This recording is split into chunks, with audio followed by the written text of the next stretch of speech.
Welcome to Closer to Venus. I'm Johnny Burke, and today's guests are Charles Rosenay and Thomas Gormley, also known as the Showman and the Shaman. Charles is one of the producers of Para Conn, Connecticut's original and premier paranormal convention, while Thomas has 40-plus years experience in paranormal investigations as well as true crimes. In this episode, we'll discuss their events and their experiences. Gentlemen, welcome to the program. Thank you for having us.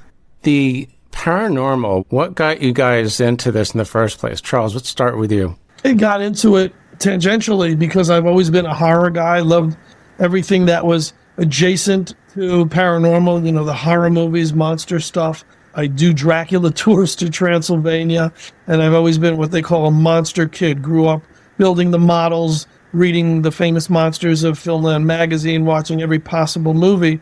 While I was running a haunted attraction in Connecticut, someone came up and suggested the possibilities of doing a paranormal convention. And I thought it was a great idea. I jumped on it. And we're talking now 5-10 years.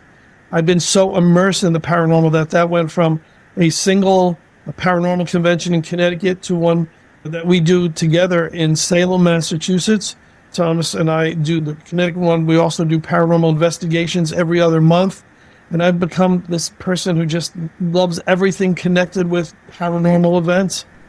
And you're a big horror guy, too. I have to ask, since I'm a music guy myself, were you ever a fan of White Zombie? Because apparently Rob Zombie is like a super horror fan. He has an entire room in one of his houses, which is all comics and horror stuff. He's a fan first, and I love that. Well, Johnny, what it is I have two worlds. I have a music world and the horror world. The music world, I produce Beatle conventions, and I do the Beatle tours to England every summer. Published a magazine on the Beatles for 20 years. And then there's the horror end of things, which includes the paranormal and those Drac tours to Transylvania that we do every year, plus ghost tours to England. It's like really ridiculous how many things we do. It all sounds very cool, especially the ghost tours. So, Thomas, how did you become interested in this? It's been around me my whole life. I have empathic abilities. I didn't know I had them until I had a chance meeting with Lorraine Warren and Ed Warren back when I was a young teenager. They helped me get in touch with what I was, and they were mentors. They were building blocks for me to develop my own skills in the paranormal. From then until now, I've done over 1,000 home cases and garnered those skills to the point where I became a shaman. And you can't just become a shaman because you want to. It's a spiritual calling. It knocks on the door. It's one of those knock on your head, hey, McFly, wake up. And you have to finally make that decision to wake up. I'm grateful that I did because it's helped me in a lot of things. It's helped me heal a lot of people. And it's helped me be able to communicate with the living and the dead and help them heal with any paranormal issues, or the ability to help them pass on to the other side if they need assistance. Thomas, you being of the empathic ilk, would you consider yourself a medium, or is that a description that you kind of shy away from? I do sort of that type of thing. Mine is more geared towards the home case, or when Charles and I are doing investigations, I will communicate either I could pick up on stuff, communicate, use equipment, where voices come through and just guide and help the spirits. I know Charles has witnessed that a couple times, and that's made his hair go up, but it's been fun. But I pick up on things here and there. So. You have that ability. So I imagine with the paranormal investigations with both of you, that's like an extra edge. And I think it gives you more credibility, doesn't it? I think what gives us credibility is so much of our intent. There's so many out there that make a big deal of their powers, their sixth sense. I mean, we want more for people to have experiences. If we do a place that we think is haunted or has spirits, we're hosting it and we're the ones presenting it and we're the ones making sure everyone has a good time and a great experience. But we want them to have that experience. That's more important to us than for us to come up with results. Okay. And your book, Charles, True Ghost Stories of Connecticut, it's a collection of their true stories, right? Yes. How did that come into fruition? It came about at the first convention that I produced, and I'm walking around the room. We've got these people who have been in the paranormal field. They've been psychics for years, for all their lives. And I'm thinking, wait, there's all these books out on haunted locations in different places, whether it's Connecticut or San Diego, you name it. But none of those had stories of what happened to us, what happened to everyday people in those locations. You could read the history, you could read where it's located. And that was my goal, so that there were no such books out there. And that's a book I would want to read. So I asked everyone, I would say, Johnny Burke, what is the, oh my God, I can't even believe this happened to me, story that you could share with me. I didn't want them to embellish it. I didn't want to make it more spooky. I wanted the truth. I'll edit it. I'll make sure the grammar's right. I'll add a photo. And you know what? 30 plus chapters in this book blow people away. We're working on the second volume of it. If anyone wants to contribute, www.paranormalconnecticut.com. And the book's done great. I sell it at the conventions. We do a lot of library appearances, and I'm very proud of it. That sounds great. And it's a very good point about the experience of the people that are in the home. So can you guys give me an example of an investigation from the viewpoint of the people that were living in the house? Probably one of the biggest ones, just for people that had experiences, was we were at a Masonic lodge, and back in the day, they didn't want women in there. We had two ladies that are very well versed in the paranormal. They were talking out to the spirits, and I think one of the spirits, male, became angry that they were there, and one of the ladies was scratched pretty severely, just out of nowhere, just started feeling burning. Yep. I had to help her later on overcome that with some shamanic healing to make sure she didn't go home with anything, is which we do for everybody that comes to our events to keep them safe. They had contacted a woman that couldn't find her children. So I helped them. So it was almost like a teaching moment to help them how to communicate. And I helped them with their energy and my energy together. We helped that woman get in contact with her children again to be able to move on to the next plane. And, this is the stuff that happens. But on top of that, with the same angry spirit, there's a thing that I do where I go, and it's called an Estes method, where I have headphones on like this. I'm kind of blindfolded, and I'm just listening to white noise and radio signals coming through what's called an SB7 spirit box. I can't hear what they're saying, so they ask questions, and I just say what comes through. And I was answering a lot of their questions, but all of a sudden I started to feel like I was angry. And I was channeling the angry spirit, and Charles was taking pictures all at the same time. And out of one of the 25 pictures he took of me, my face was morphed. My beard was gone, my hair was longer. So it was almost like I became the spirit at that moment. It was coming into me, and I was channeling. So people witnessed all this. Charles also got a picture of this crazy looking shadow figure in a room where nobody was in, and there's no way light got in there. We tried everything to try and recreate it, and yeah, it was pretty mind-blowing place. But those are the experience people have when they come on these events with us. You never know what you're going to get. But this also helped the people at the Masonic Lodge understand what's there and to know how to control and not let it get out of control. I want to add that when he was under this method, he was breathing normally, and then, 8-9 minutes into it, I was worried actually and pulled him out of whatever this was that he was in, because I'd never seen this done with someone who has, for lack of a better word, the intuitiveness to be able to do such a practice. And we did. The gal that he mentioned, now in retrospect, she wears that as a badge of honor. And we asked her to write a chapter on it for our book, and she has. But at the time, it definitely shook her up. What you just described, what Thomas went through, sounds a lot like physical mediumship. It's called channeling. Channeling is when you open yourself up and let something come through to use you as a conduit to speak through to other people. It's not safe for normal people to do. Let's just put it that way. I just have the ability to be able to ground myself and keep things. Only crazy weirdos like me can do stuff like that. You mentioned something during the story about the Masonic Lodge. The angry spirit, would you say that is an earthbound spirit, an earthbound ghost? Well, it could be the energy of the Masonic Lodge coming through. There's so many guesses at it, and nobody really knows. Is it a spirit that's stuck, or is it a spirit that could come and go, that it's already passed on to a plane, but it's just still being protective over the lodge? We're never going to know. We're not 100% right or wrong about the paranormal, but, after experience of years, I would really say it's a spirit that comes and goes to keep the Masonic Lodge protected and keep that oath that person kept in life. So it's possible for these spirits to travel back and forth between the earth plane and the astral or whatever you want to call that space, which of course I've never been there, at least not that I remember. But that sounds like what you're trying to describe. In theory. Everything's theory. None of us know exactly. But, as mediums do when they speak to the dead, it's sometimes their spirit guides are speaking to the other side and getting messages to bring back. So it's almost like a handoff, like a relay. You, as the conduit, is like picking up the phone. You never know who's going to be on the other end of the line, and you just give the message. Some people could see spirit, some people could hear, some people could get smells. I get smells a lot. I know my mom's around, I know my grandparents are around, I know my other grandmother's around, because there's distinct smells that they put into my mind or into my senses to let me know they're there. That happens with a lot of different people. They're clairaudience. There's all these different clairs that you might have, and to be able to see, like clairvoyant or anything like that. There's all different stuff that puts everything into a whole for that type of sixth sense. Now, the shamanism, like how you became a shaman, can you tell us a little bit more about how that happened and when it happened? It's been around me my whole life. You get the calling, and as you start leveling up in life and you become more and more aware, it's sometimes called the shaman sickness, where I've gone through a lot of stuff in my life. I've made some bad decisions and unhealthy things and all that, and it keeps calling you. Like I said, it knocks on the door. You're meant to do something else.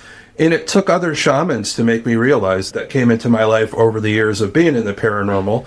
And it comes to the training and all that. But I'm not your normal shaman. There's so many different kinds. People automatically think it's Indians. It's not. The word shaman started in Russia. So that's where the word comes from. So the indigenous in Russia and Peru is a big area for shamanism. But most people that are of Indian descent here, they don't like being called shamans. They're healers. They're medicine men, medicine women. And that's what it is. So people get the wrong idea of what it is.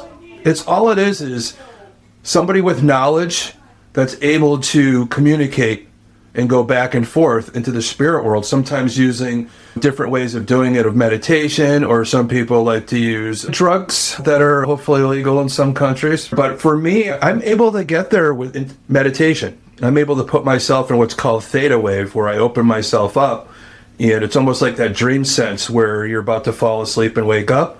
And sometimes it happens naturally. I could be sitting in my chair about to fall asleep, and I watch spirits walk through my door. They want to communicate. They need help. They just walk right off the street into my house, and I've seen them. And I usually have good boundaries to talk to spirit. I let them know at this time of the day, if you want to talk, we'll talk. Any other time, I'm not available. Yeah. All right. So, Charles, tell me about what it's like to work with Thomas, hence his shamanic empathic abilities, and how it really contributes to the work that you guys do. When we started this concept of the shaman and the showman, I was the non-believer. I was the skeptic. I was the one who would roll his eyes and scoff at stuff. And then I would be told to take a picture in that corner. Who knows what will come out? Just take pictures. And I take a ton of pictures, and in one of these pictures, it's like two specters are crossing in front of a balcony. And then I take pictures of a balcony at an old opera house, and there's this doorway where only light is coming through in all the pictures, and in one picture there's a shadow figure. That's kind of my talent, is that I'm able to take pictures and get great results. Time after time, Thomas shows me that these things are so evidently correct. We did a paranormal investigation in a home. There was a 3-floor home. We also had an outdoor place that we all examined, and we weren't getting a heck of a lot of results. We went to the first floor, okay, real spooky, nice. Second floor, all right. Third floor was the children's room of some sort. Then he's using one of these meters and one of these devices, and all of a sudden, clear as day, the voice says, "Thomas." And I'm, whoa, just to hear that, blows my mind. So it's the affirmation of that over and over, so that I'm at the point where now everything we go on, I'm just expecting unbelievable results, because we've never failed on anything we've done. When people come along to an investigation, a ghost hunt with us, they want results, If you have a good time, that's great. You have a good dinner first, great. Or orientation, learn how to use equipment, all great. But when you get stuff that happens, well, then it's made the whole evening worthwhile. Now, you both promote Para Conn, right? And there are several other events you're involved with. The Salem Paranormal and Horror Convention, and also the Connecticut Witch Festival and Drag Tours as well. So did Para Conn come first or not necessarily? The Drag Tours came first, which is dragtours.com, and we do the trip to Transylvania, Romania every year. The Ghost Tours were kind of a sister event from that. This next year in 2026, we're going to England, to the most haunted locations in England. And that's ghosttour.com, which is just one T.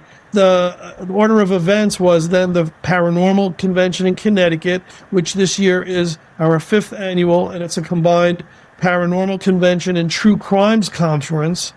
We've branched out even more. It's the first time we're having live music, first time we're having tattoo artists, first time we're having a celebrity. We have Butch Patrick, Eddie Munster coming. And that begat the Salem Paranormal Convention, because there really wasn't a world-class type of event in that area, and it needed it so badly. So we do that every year at Salem State University, and that's salemparacon.org, and we're having that in November. And then the Connecticut Witch Festival started last year, because there was nothing happening that would honor the memory of these falsely accused people who were considered witches. And Connecticut happened long before Salem did. So we felt that was so needed. And we do that now every summer in Hartford, Connecticut, and that's in August. But the Para Conn, which is coming up July 12th and 13th, was very special for the aforementioned reasons, but also because the first night on that Saturday, when it ends at 6 o'clock, we're not ending the events. We're then continuing on at 7 o'clock to do a paranormal investigation, a ghost hunt of an Elks Club in the nearby area of Waterbury, Connecticut. And we just hope we're going to have the similar results as we did when we did a Masonic Hall. Along with Thomas and myself, the Shaman and the Showman, they're hosting it. We've got Johnny Zaffis, who was the godfather of the paranormal. He was the nephew of the Warrens, and he hosted the show Haunted Collector. Some of Thomas's other teammates in this paranormal field are going to be there, and a lot of people are signing on to be part of it. So we've got the convention each day till 6, the Saturday and the Sunday. Then we have the after event, the after con. We call it a Haunting in Waterbury. It just is endless stuff. When we finish these, we've got more events coming up, literally every month or every other month. And the people are just really having a great time and enjoying it and getting amazing results. The kind of energy either one of you picked up, Thomas especially, at, let's say, the Witch Festival. You had to be able to pick up something, right? We were on Pratt Street in Hartford. I think it's just the energy of the people there, per se. But the lore and history of Hartford is, if you go to the old state building, that wasn't there back in the 1600s when these trials were going on. That's where the gallows were, where most of these people accused of witchcraft were needlessly hung.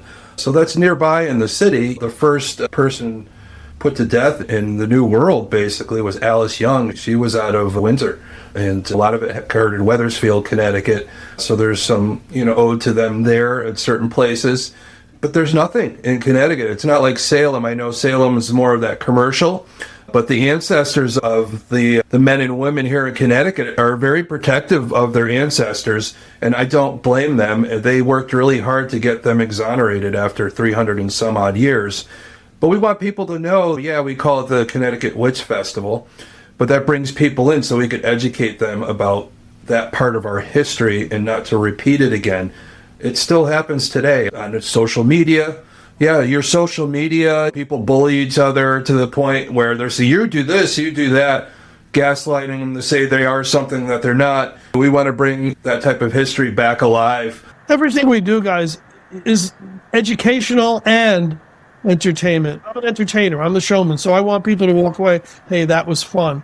And Thomas wants them to walk away with an experience and with an education. And that goes across the board with the paranormal, with the witch festival, with everything we do. And I don't know if we really answered your question about, feeling stuff through the wind, but it's odd because it's an outdoor event. It's during the day. There's music. There's vendors. It doesn't lend itself to that kind of interpretation as far as getting results. If there was a particular energy that came up, it wouldn't be the first time I ever heard that, because I remember one speaker in particular where she was touring a haunted place and there was some mean spirits that showed up. And I don't really like talking about it because it's creepy. I know it exists, but I don't want to give it any more energy than they're already given, if that makes any sense. Great point. Yeah. Yes. Yeah, you're right, Johnny, because I tell Charles all the time, there's been cases I've had that have been of high profile, and I owe it to my clients that I worked with and to myself and just anything out there. Anything that was malevolent, you never want to bring it up, you don't talk about it, because if you give it energy, it could come back. I tell my clients all the time not to give it energy anymore. It's with anything, and that's where people make the mistake. Everybody wants to say everything's a demon.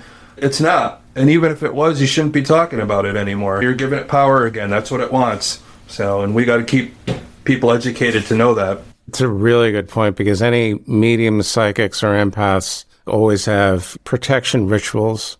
Speaking of psychics and mediums, what are some of the highlights? Oh, I got tons of them, so we could go on and on. I think a lot of the highlights is just my time with Charles and being able to be amongst patrons and all these events and all the people that we meet, even the people that aren't alive anymore that we meet. Charles and I know the story of the Trolley Museum and our friend Billy.